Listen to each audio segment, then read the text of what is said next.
shall we begin? Let the games begin. All right. A new age has begun. An age of freedom. Are you not entertained? Are you not entertained? Get to the chopper! This is going to be quite a ride.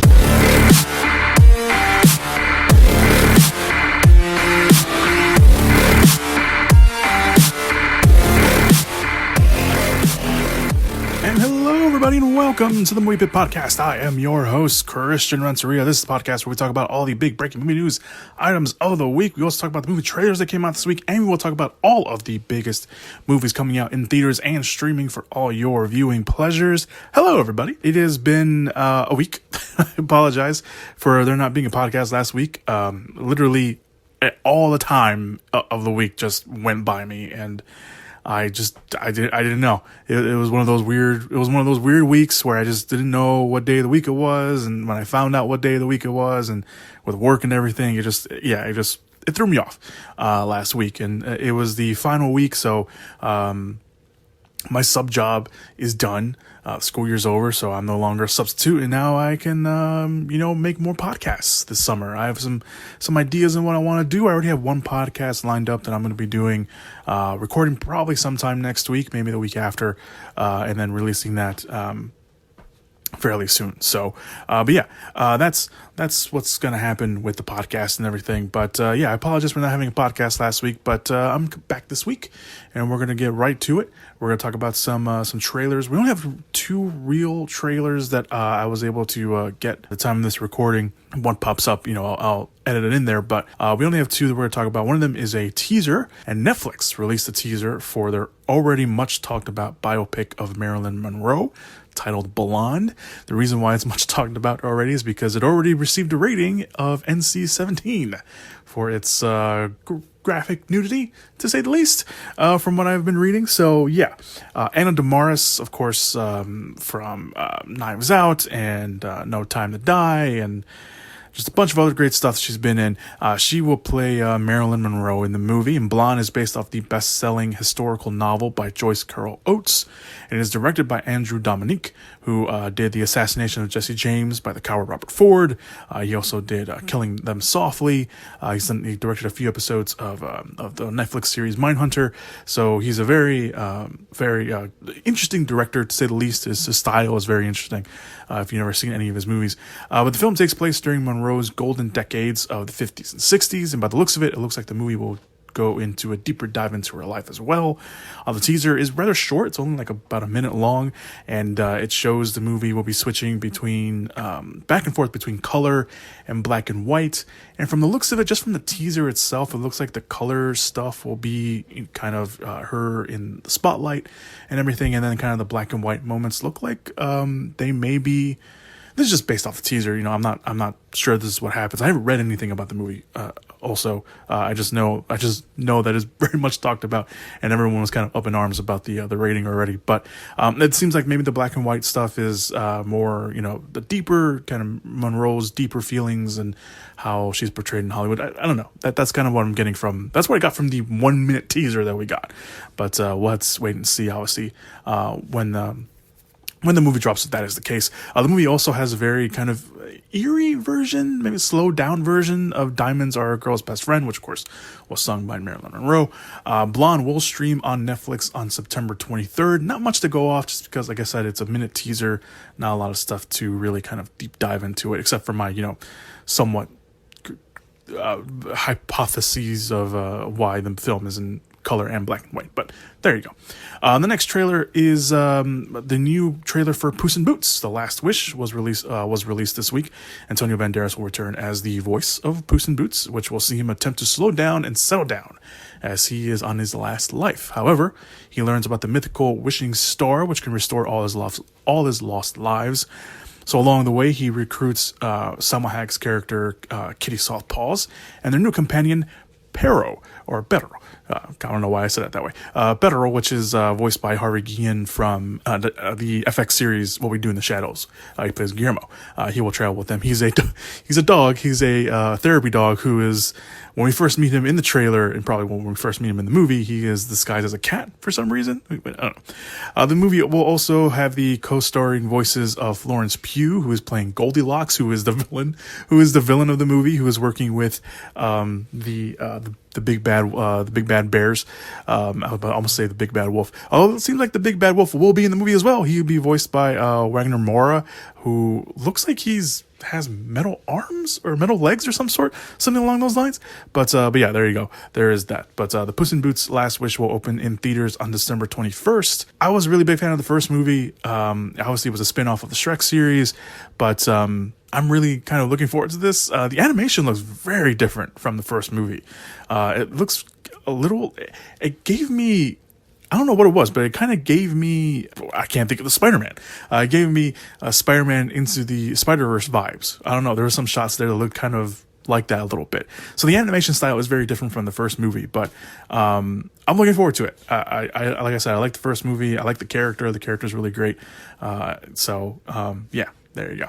All right. So that was trailer talk. Let's move on to the movie news items of the week. We're going to start off with some quick fire movie news items, and then, they'll slowly progress into the big movie news items. Thor: Love and Thunder, the runtime for that has been revealed. It will be Marvel's shortest runtime movies since Ant-Man and the Wasp back in 2018.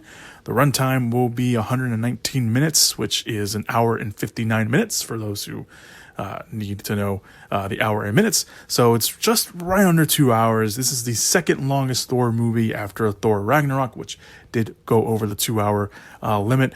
It's fine. The runtime is whatever, but I know a lot of people who, are like, runtimes, like, what's going on?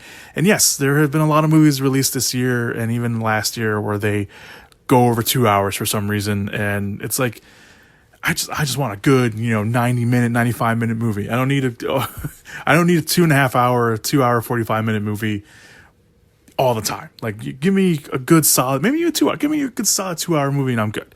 But yeah, there you go. Thor: Love and Thunder will run an hour and 59 minutes. That is your current runtime. So plan accordingly when you go watch that. And let's move on. Paramount Animation and Nickelodeon are reportedly planning 3 animated films based off the popular series Avatar: The Last Airbender. All 3 are untitled at the moment, but they are planned as theater releases. The co-creators of the Avatar series will come back to produce the movie. The movie will also be produced by Avatar Studios, which was formed back in 2021 under Nickelodeon as a division designed to produce content for the franchise, for Avatar, Legend of Korra, spin-offs, all that kind of stuff. So it looks like they're finally getting their chance to really do their job. Lord Montgomery, who did a lot of storyboards for the original series and has also done a lot of the animated movies for DC, to name a few: Superman Doomsday, Batman Year One, and Justice League Doom. Again, just to name a few. She's done a lot more of those, but she obviously has a field and a hand of directing animated movies, so she will be directing the first of 3 movies. There's no word on information or anything else about the movies other than they are working on them. And I think this is pretty cool. I think fans will like this. Obviously, Avatar: The Last Airbender is getting a lot of fans. I think this will help a lot of fans anyway with all the Avatar: Last Airbender, because they have that new series on Netflix coming soon that everyone doesn't seem very too happy about, especially after the co-creators of Avatar left. So this is probably their way of trying to make it up to the fans and giving them not just 1 movie but 3 movies, animated movies that will be released in theaters, which I think is pretty cool. Let's move on. Let's stick to the animated movies a little bit here. Earlier this year, it was announced, I think it was earlier this year. Yeah, I think it was. It was announced that, I should probably check that. I just put it in my outline. It was like earlier this year. I think it was earlier this year. But it was announced that New Line Cinema and Warner Brothers Animation would be doing an animated Lord of the Rings movie. And we got our first voice cast announcements for it. Brian Cox, Gio Wise, and the returning Miranda Otto, who will be voicing the character she played in the original trilogy. Irwin, I think that's how you pronounce her name. I haven't seen the movies in a long time. I know there's a lot of fans out there like, that's not how you say your name. I apologize. Okay, I apologize. Give me a break. I haven't watched those movies in a while. I think that's going to be my summer project. I'm going to watch those movies for the first time in quite some time. Anyway, in case you're wondering where the timeline of this movie takes place. Oh, by the way, the movie is called Lord of the Rings, The War of... I'm going to mispronounce this too. I'm probably should have looked up how these pronounce these names. Rohirrim?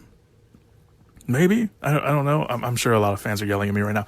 Anyway, in case you're wondering where in the timeline this takes place, because, we also have the Prime Video series that's coming out soon. This takes place 183 years before the events of the original trilogy. This animated movie takes place after the events of the Prime Video series, which again also takes place before the original trilogy. So there you go. Because I think, if I remember correctly, the Prime Video series follows... or will follow, there's a bunch of characters that's following. One of the characters is a young version of the Cate Blanchett character that she plays in the original trilogy.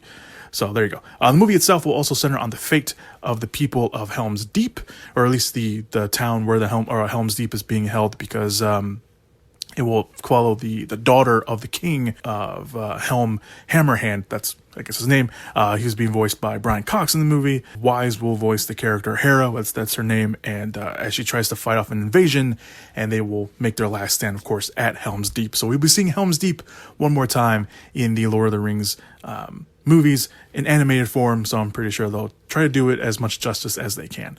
Animation is currently underway for its current release date of April 12th, 2024. We'll obviously talk more about that once we get more information on it, and once I know how to pronounce a lot more of the stuff, because I haven't seen the movies in a long time, so a lot of that stuff is kind of lost on me. I apologize. Moving on, before I bury myself more into a hole, let's stick with the animation a little bit here. At least, in terms of, hardcore animation. There was a animated film festival, or an animation film festival, that took place this week, and Sony Pictures Animation took Spider-Man Across the Spider-Verse to it. So they had the directors there, they had the producers there, they had everything there. They were showing concept art, and I think they showed the trailer that dropped earlier this year, or late last year, and they also showed a clip of the movie, and in that clip, they revealed one of the new voices for the movie in Shea Wingham. He's one of those guys where if I tell you where he's from, you'll be like, really? And then he's just one of those guys, when he pops up, you know exactly who he is. He was in Kong Skull Island. He was in the Fast and Furious movies. He has a very small role in the Fast and Furious movies, so he's not, that big of an actor. He was in the... maybe because he was the father in the Death Note adaptation on Netflix. That maybe will jog your memory if you saw that. So he's voicing George Stacy, who of course is the father of Gwen Stacy, aka Spider-Gwen, who will be once again voiced by Haley Steinfeld in the movie. So the clip kind of showed him in it, so that's kind of revealed that he was in the movie. Joram Tacone will voice the Vulture in the movie, which was described by the panel as a anachronistic version of the character. I don't know how. It'll be interesting to kind of see how that fully plays out.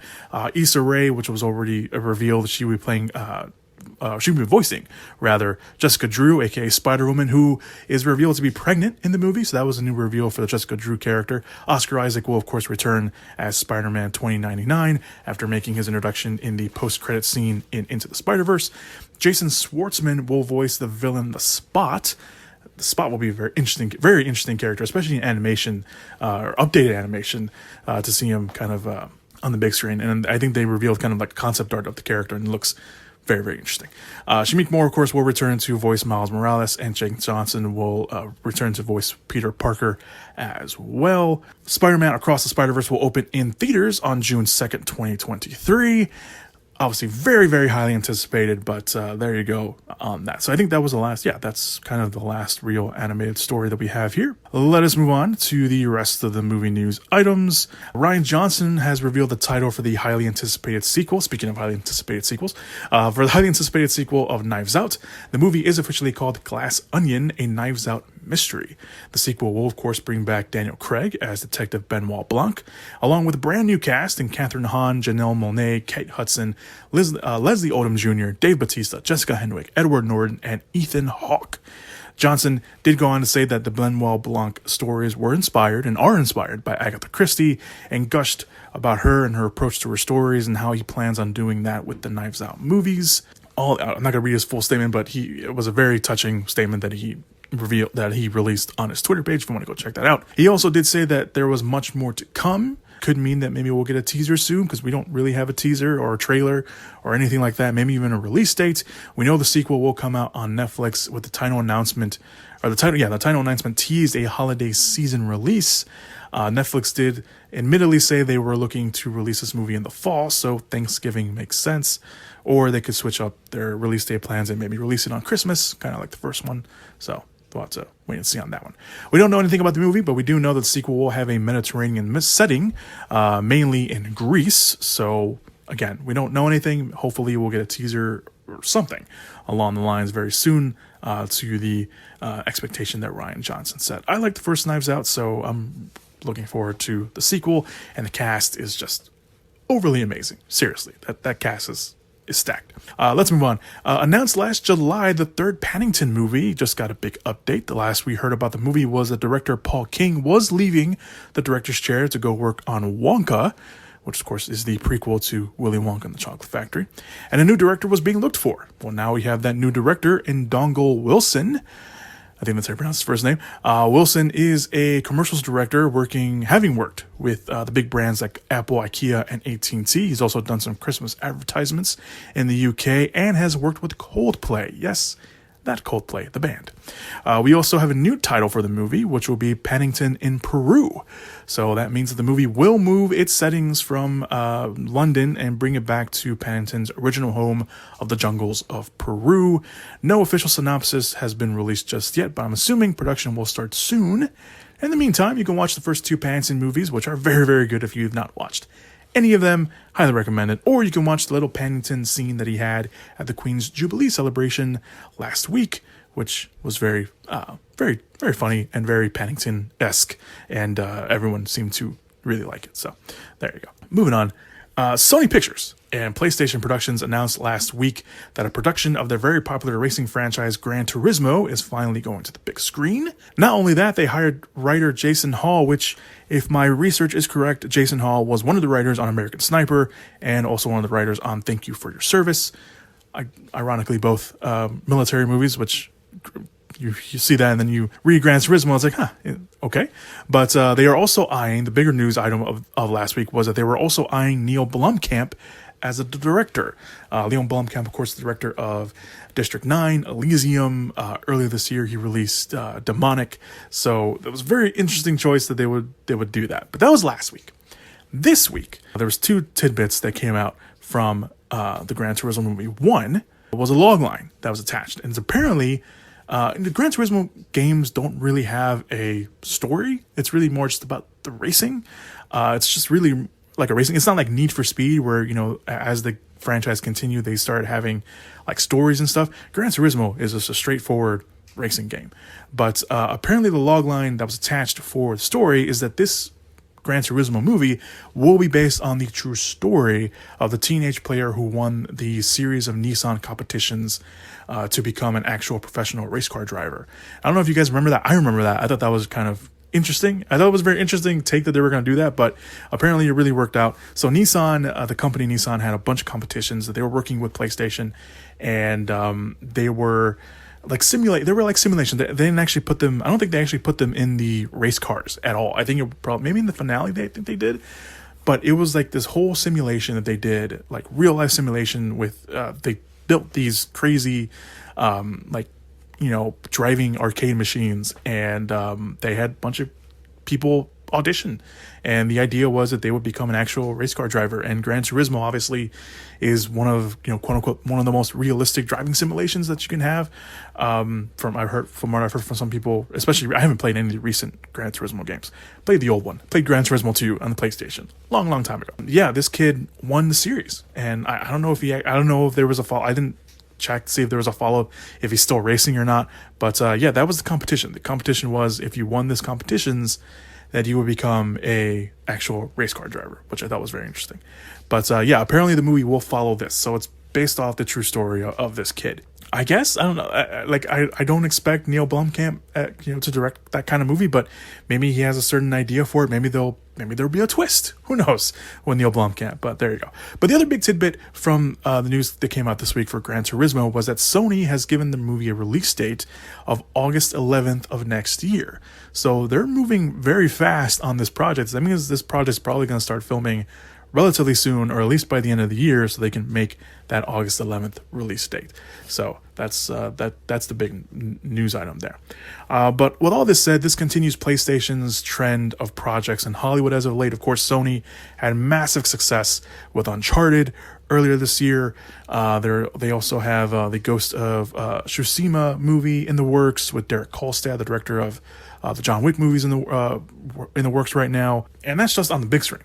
On the TV side, they have a bunch of projects. They have the Horizon Zero Dawn series in the works over at Netflix. They have a God of War series in the works at Amazon. They have a Twisted Metal series that's coming out on Peacock. They've been filling out those roles recently.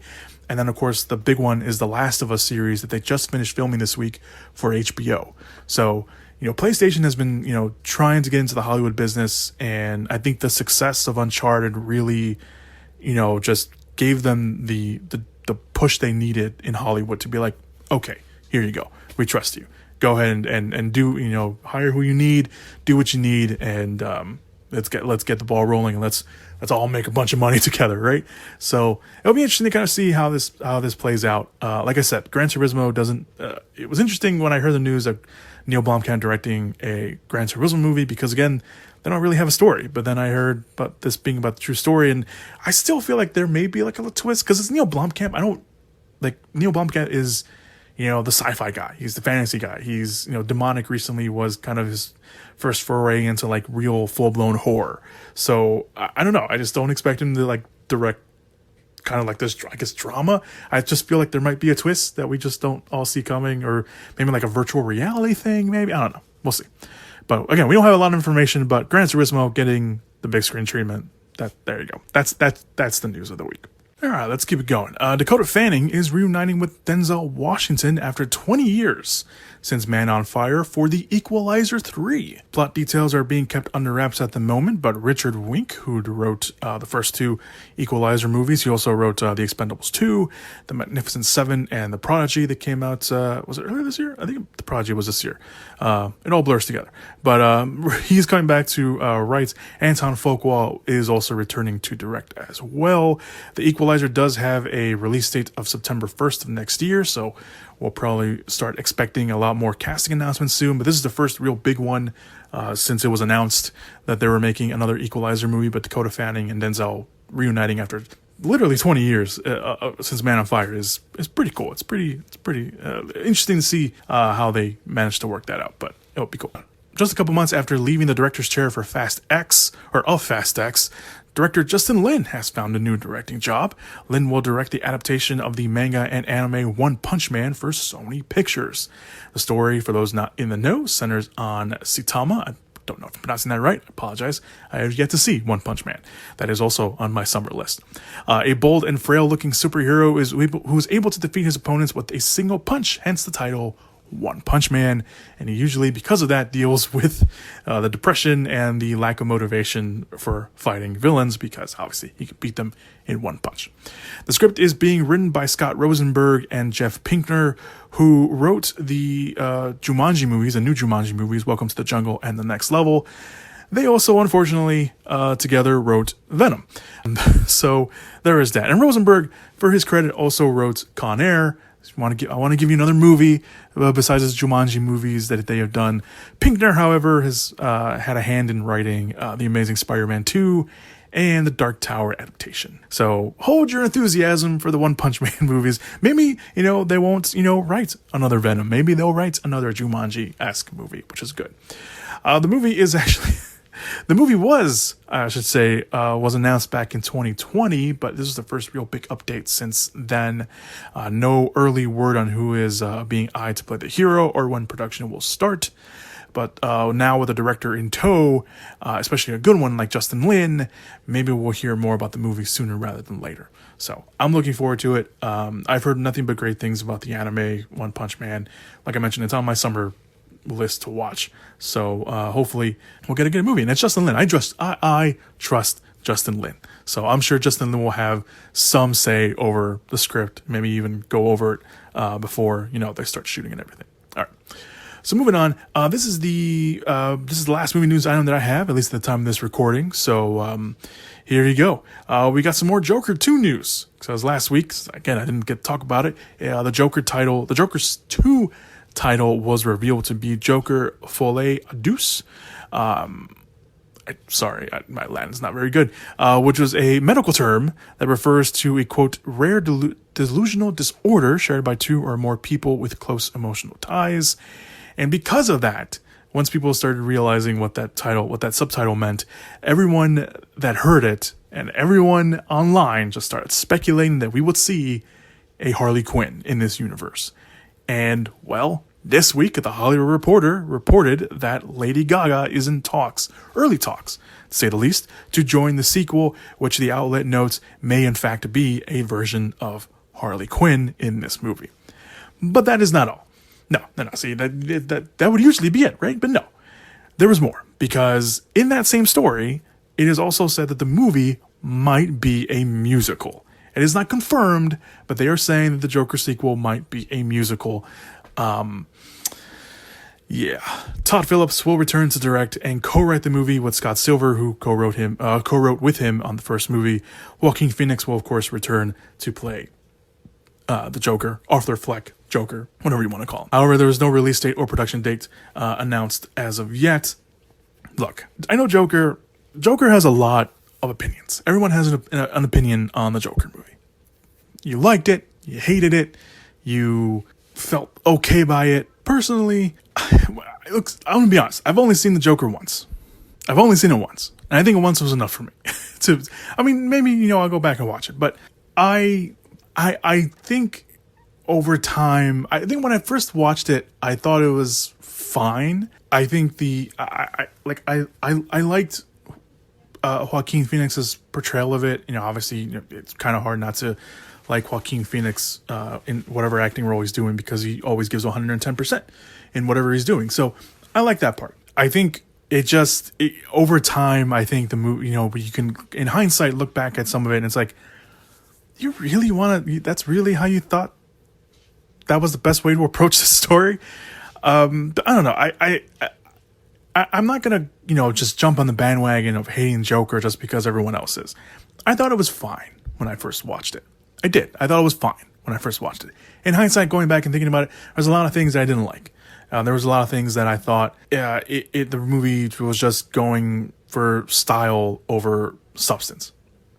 And in some cases, it was the reverse. It was going for substance over style. And it's a movie. I mean, I didn't walk in thinking like, oh, I'm going to feel happy walking out of a movie theater watching a movie about the Joker. No, I did not have that feeling whatsoever. But the feeling you have after watching that movie, especially in certain parts, especially, once that third act kicks, it's just, you don't feel comfortable watching this movie. And that's kind of what, you felt. And I think that was maybe the purpose of the movie, but, I don't know.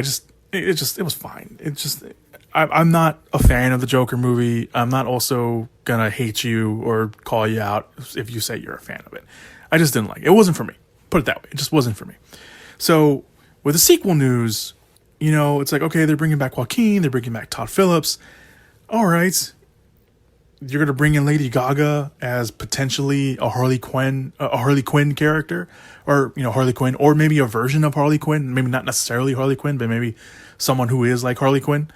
And then you're going to make it a musical?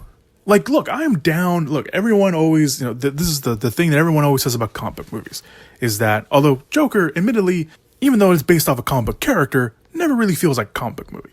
But maybe a graphic novel, to for argument's sake. But everyone is always saying that these comic book movies are all the same, right? Everyone, that thing is like, oh, it's like another Marvel movie, and then they're talking about a DC movie. It's like, no, shut up. You don't know what you're talking about. But when it comes to the comic book movies, everyone's like, oh, they're always all the same. There was always, it's always, something in the sky or some big CGI final battle. And yes, for argument's sake, yes, that is the case. But, anytime a comic book movie tries to do something different, fans are always, you have the fans that are, appreciative of that. And then you have the fans who are like, I didn't like that. Joker is one of those things. everything is, I don't know if some people were expecting Joker to be like a full-blown comic book movie. Joker instead ended up being a drama and very Taxi Driver, King of Comedy inspired movie. But making a sequel to Joker, one, very challenging. I think the first one, regardless of what you think of the movie, ended, I think, the way it was supposed to end, and ended it in a way that was fine. You want to go back to the world of this movie, and then you want to make it a musical. What? Like, why? Why would you want to make it a music? Like, again, this is a knee-jerk reaction. All of this is knee-jerk reaction. I know that there's some people who like the idea of it being a musical online, from what I've seen. Not a lot of people, but some people were okay with it being a musical because they understand that this is a different take on the character, and just it lives in its own little world of the comic book sphere. And I'm all for that. I'm all for comic book movies doing something different to, have them stand out and to maybe get an audience in. But this was not what I expected from, like, I wasn't expecting the movie to be very similar to the first movie, but this was like a complete other direction of where you were going with the Joker sequel. So I don't know. I really don't know what to say. Clearly, I really don't know what to say, but this was not what I was expecting from a Joker sequel. For not only for it to come back, but to have Lady Gaga in it, of all people, and then make it a musical. Although having Lady Gaga in a musical makes, obviously, a lot of sense. But I don't know. I'm very just, I don't know about the whole thing, movie news-wise. So, not the best way to end the movie news cycle, but that is the movie news for the week. Yeah, there you go. That's all your movie news for the week. Unless something big drops, and I'll drop it right here. But if not, let us move on to the movies that are coming out this weekend for all your viewing pleasures. Let's all go to the lobby. Let's all go to the lobby. Let's all go to the lobby to get ourselves a treat. All right, so let's talk about the movies that are out this weekend. We already have one that already came out this weekend, or came out already this week, rather. It's up on Netflix. It is Halftime. It is a documentary following Jennifer Lopez as she gets ready for her halftime show at the Super Bowl. Again, it came out already if you want to go watch that. She did the Super Bowl halftime show years ago. I don't know why it took so long for this documentary to come out, but there you go, I guess. So if you want to watch that, it's already out on Netflix. HBO Max has the Father of the Bride remake. It is a Hispanic twist on it because you got Andy Garcia in there playing the father. Andrea Andrana, I think that's how you pronounce her last name. I never learned how to pronounce her last name, but she was recently in Morbius. She plays the love interest. She's playing the bride. We also have Gloria Estefan in there. She's rounding out. She plays the mother. She pretty much rounds out the cast there. So there's that up on HBO Max. On Shudder and AMC Plus, we have the movie Mad God. Now, this is written and directed by stop motion legend Phil Tippett, who has done stop motion and special effects for a lot of big movies: Starship Troopers, RoboCop, the original Star Wars trilogy, and most importantly, Jurassic Park. And it has a wild synopsis, which I will read, which, if you watch the trailer and then you read the synopsis, it's like, that's not what I would have put two and two together. A corretted diving bell descends amongst a ruined city, and the assassin emerges from it to explore a labyrinth of bizarre landscapes inhabited by freakish denizens. That is a synopsis for the movie. You watch the trailer for this thing, and it is trippy. No pun intended on Phil Tippett's last name. But it is very, very trippy, and it's stop motion. It's crazy. I'm pretty sure it's going to... he's been working years on this project. He started working on this project before Jurassic Park. He started working on this project, I think he started working on this project around RoboCop.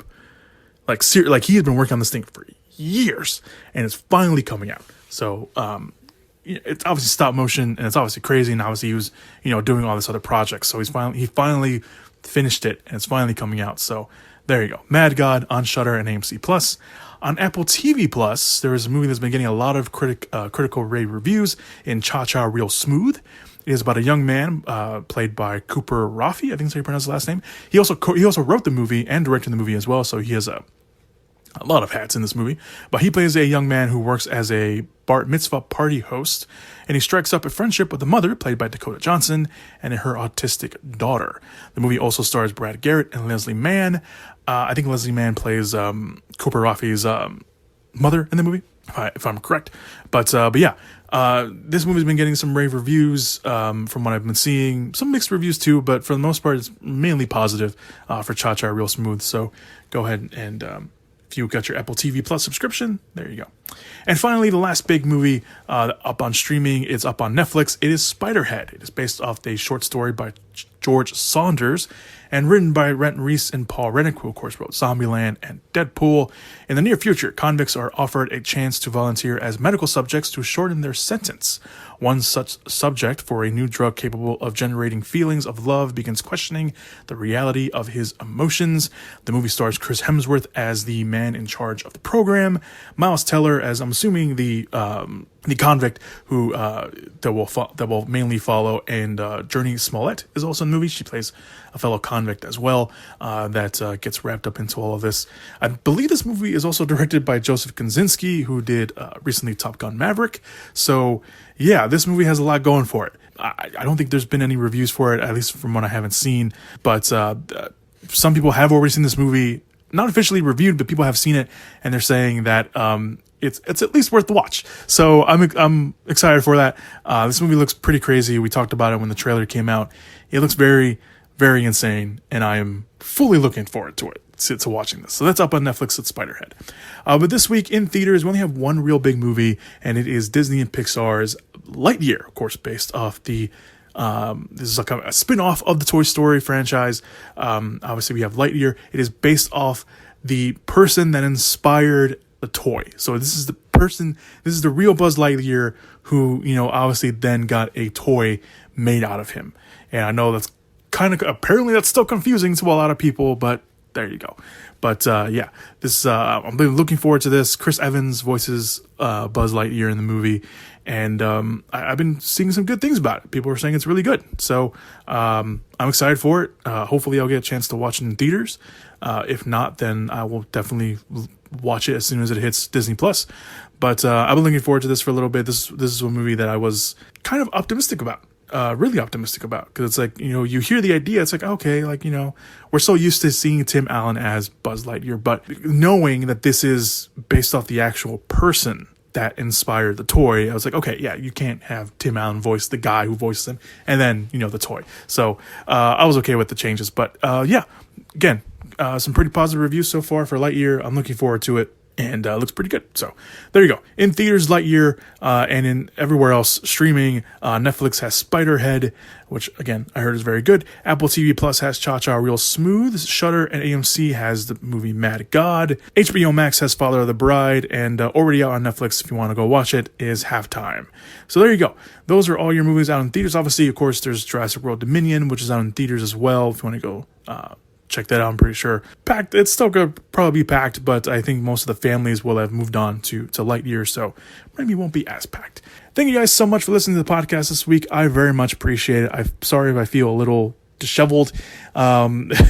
Listen while you listen. It's just yeah, it's just other stuff's going on. So and it's hot here. I got a working fan in my recording room, so I'm not sweating my ass off in here, but yeah, I apologize for that. See, this is what happens. I take 1 week off and I lose my cred, I lose my mojo. I'll do a podcast.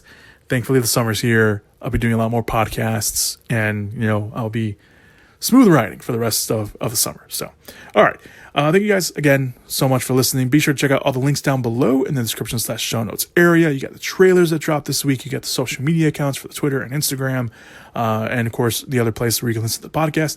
We're up on YouTube, on Apple Podcasts, on Stitcher, on Spotify, on Anchor. Thank you guys so much for listening to the podcast this week. I very much appreciate it. Hopefully you guys are safe. Continue to be safe. Continue to just be good people.